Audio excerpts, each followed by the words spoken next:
if Spence were to decide to fight Jaron Ennis, it would put an enormous amount of pressure on Terence Crawford because of the lesser opponent that Terence Crawford decided to fight, when he could have chose someone in the top 5 or the top 10, right? So it would put so much pressure on Terence Crawford, because by Terence Crawford making that decision, it left a really sour taste in people's mouth. Pause. Right? A lot of people were frustrated and angry with Terence Crawford and that decision. They felt like that was a sucker move.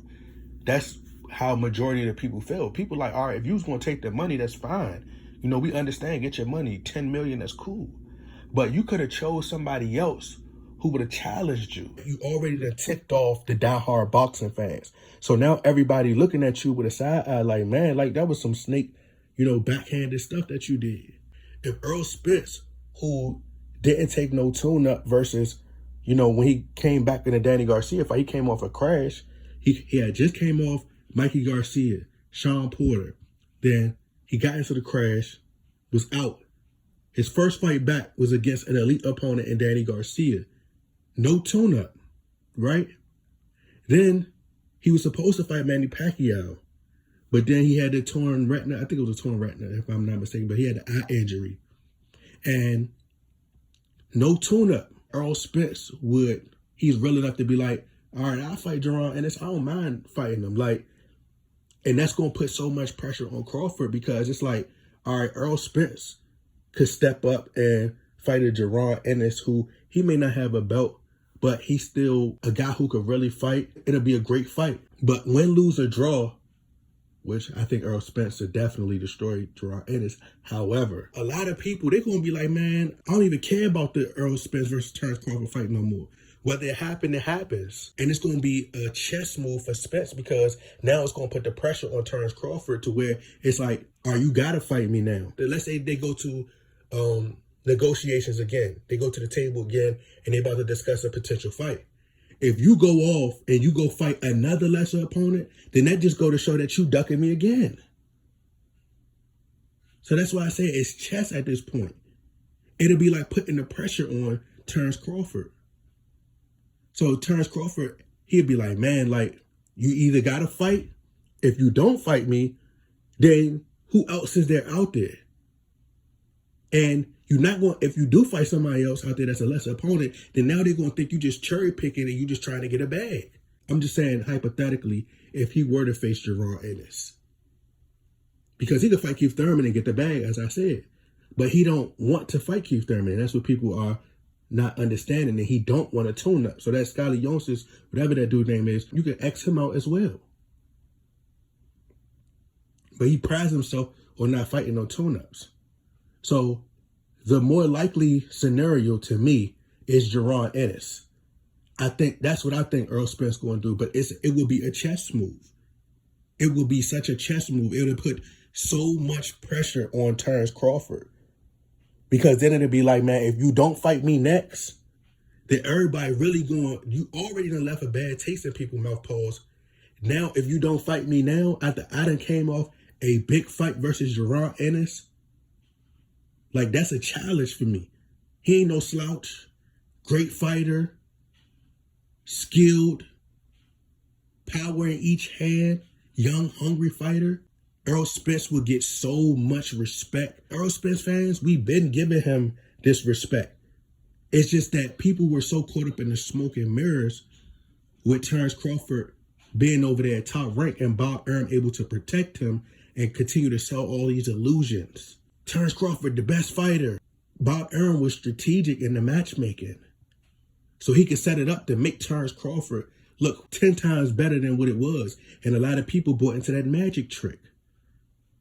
But as I said, Errol Spence, it'll be a chess move. Terence Crawford legacy will go into shambles if he doesn't fight Errol Spence. Because if Errol Spence be like, man, you know what, Jaron Ennis, I'm going to fight you. People going to look like Errol Spence like, man, that's a real dude right there, bro. He ain't have to give bro his shot. He could have did what Terence Crawford did. Give him his shot. Errol Spence wins. From there, Errol Spence could pretty much do what he pleases. He can do what he pleases. But when Spence walk away from the sport, the difference between him and a lot of other fighters, see, Terence Crawford showed you. See, he's starting to be like Mayweather. He want to do the exhibition matches and get the big paydays. They want to fight lesser opponents but getting the paydays. They like the YouTubers. They sit around complaining about the YouTubers, but they doing exactly what the YouTubers doing. So they just want to take exhibition matches and get a big payday, low risk, high reward. That's all they doing. Errol Spence gonna walk away from the sport with not just the love and not just the money, but the respect as well. He gonna have all three. And that's what's gonna make his legacy, even if he never goes into the Hall of Fame. He gonna walk away from the sport. And a lot of people don't walk away with all three. They either walk away broke,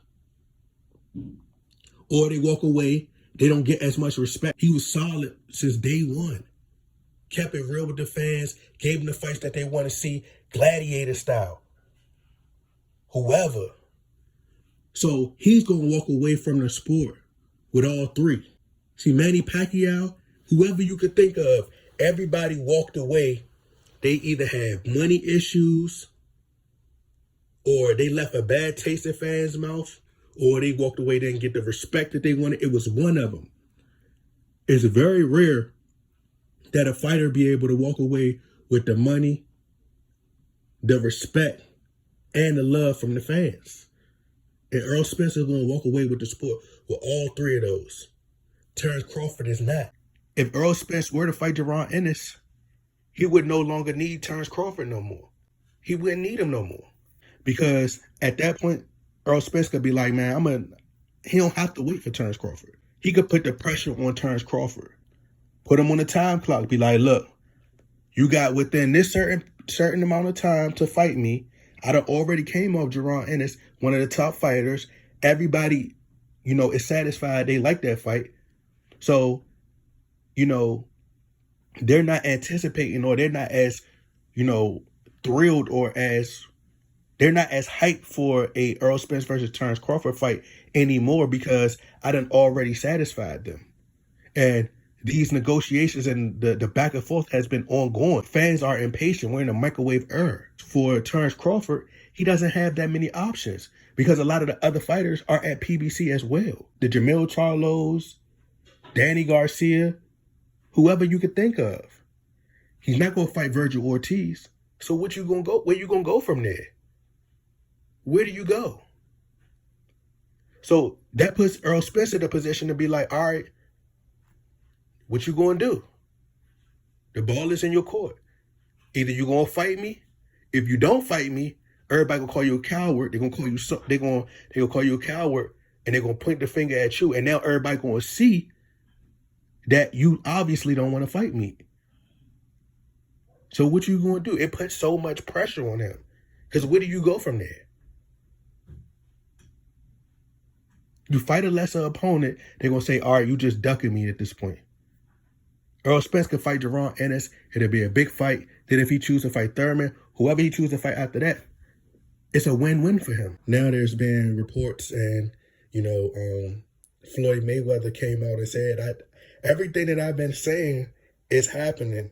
And the fight isn't going to happen because Floyd Mayweather does not want this fight to happen. What did I tell you? I told you that Floyd Mayweather, more than likely, because he says him and Al Heyman are one, right? So by him and Al Heyman being one, everything goes through Floyd Mayweather. Pretty much he's calling the shots, right? He dictates the final decision and what happens at PBC. He does not want these two undefeated, fighters to, collide and fight each other, because it's going to be one of the biggest fights in the sport. And whoever wins this fight is going to be undisputed at welterweight, right? And it's going to be the biggest fight. So Floyd Mayweather doesn't want that to happen. So what did I tell you? I said that he more than likely convinced, but he more than likely probably talked to Al Heyman, or he may have talked to them personally and said, hey, man, we're going to build it up. it's not the fight. It's not ready to happen yet. You know, we're going to build the fight up like we did Manny Pacquiao, convincing them. Because look who has the date. Like, that should let you know something, right? It's 6 days out. It's 6 days before the actual fight was supposed to happen.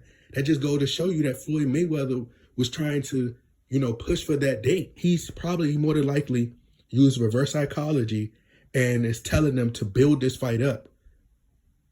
All right, we're going to build it and we're going to make it like Floyd Mayweather and Manny Pacquiao. But everybody can't be Floyd Mayweather and Manny Pacquiao because those two aren't that big of a stars. He's telling them that so they could push the fight back, so they could wait. And then everybody else is going to lose interest. That's why I said Errol Spence, his best move right now, his next best move is to fight Jaron Ennis. Just go and push for Jaron Ennis.